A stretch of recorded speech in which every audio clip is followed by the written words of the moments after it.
Welcome to Q99 news. నిజం చెప్పే దమ్ము మీకుందా? నిజం రాసే సత్తా మాకుంది. నేను మీ శ్రీనివాస్. విజయనగరం జిల్లా శృంగవరపుకోట నియోజకవర్గం కొత్తవలస మండల కేంద్రంలో అంగన్వాడీలు కదం తొక్కారు. ముఖ్యంగా ఈరోజు కొత్తవలస మండల కేంద్రంలో వారు మానవహారంగా ఏర్పడి తమ న్యాయపరమైన డిమాండ్లు తీర్చాలని నినాదాలు చేశారు. ఈ సందర్భంగా కొంతసేపు ఉద్రిక్త వాతావరణం నెలకొనడంతో పోలీసులు జోక్యం చేసుకోవడంతో వివాదం సద్దుమరిగింది. ఇప్పటికే తమ యూనిట్ నుంచి 45 మంది అంగన్వాడీ లీడర్స్ విజయవాడకు సంఘీభావంగా బయలుదేరారని, తమ న్యాయపరమైన డిమాండ్లు తీర్చేంత వరకు ఈ ఉద్యమం నుంచి వెనక్కి తగ్గేది లేదని వారు తెలియజేశారు.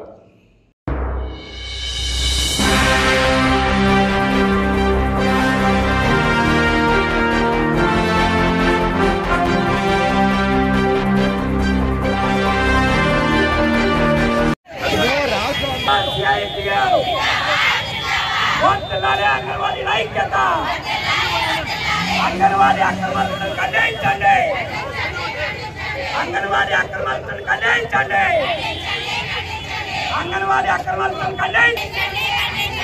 ఈ రోజు నన్ను రాష్ట్ర వ్యాప్తంగా అంగన్వాడీ అక్రమాలను ఖండించండి.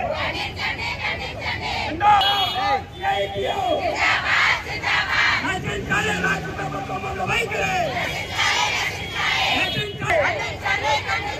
అంగన్వాడీ అక్రమాలను ఖండించండి, అంగన్వాడీ అక్రమాలను ఖండించండి, అంగన్వాడీ అక్రమాలను ఖండించండి. ఈ రోజు జీతాలు పెంచమంటాను, 10,000 కోట్లు 7,000 కోట్లు మేము బొక్కలేకపోతాను. మాకు జీతాలు పెంచాలి ఆయన రాష్ట్ర ప్రభుత్వం వేడుకుంటాం. కానీ ఈ రోజు రాష్ట్ర ప్రభుత్వం జీతాలు ఇవ్వలేమంటుంది.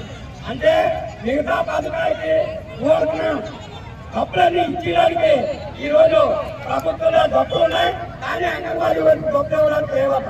ఇది ఎంతవరకు చెప్పాలి? ఈ అంగన్వాడీ సమస్యలు ఏవైతున్నాయి పరిష్కరించుకుంటా సమ్మె ఆపేం లేదు. ప్రభుత్వం వెంటనే వచ్చి ఈ సమ్మెని చేయాలని కోరుతున్నాం. అలాగే ఈ రాష్ట్ర ఇంతవరకు మీరు మా న్యూస్ ఛానల్ని సబ్స్క్రైబ్ చేయలేదా? అయితే లేటెస్ట్ న్యూస్ అప్డేట్ కోసం వెంటనే మా ఛానల్ని సబ్స్క్రైబ్ చేయండి. మా ఈ వీడియో మీకు నచ్చితే తప్పనిసరిగా లైక్ చేయండి, షేర్ చేయండి మరియు కామెంట్ చేయండి. మా ఈ వీడియోను చివరి వరకు చూసినందుకు మీకు మా ధన్యవాదములు.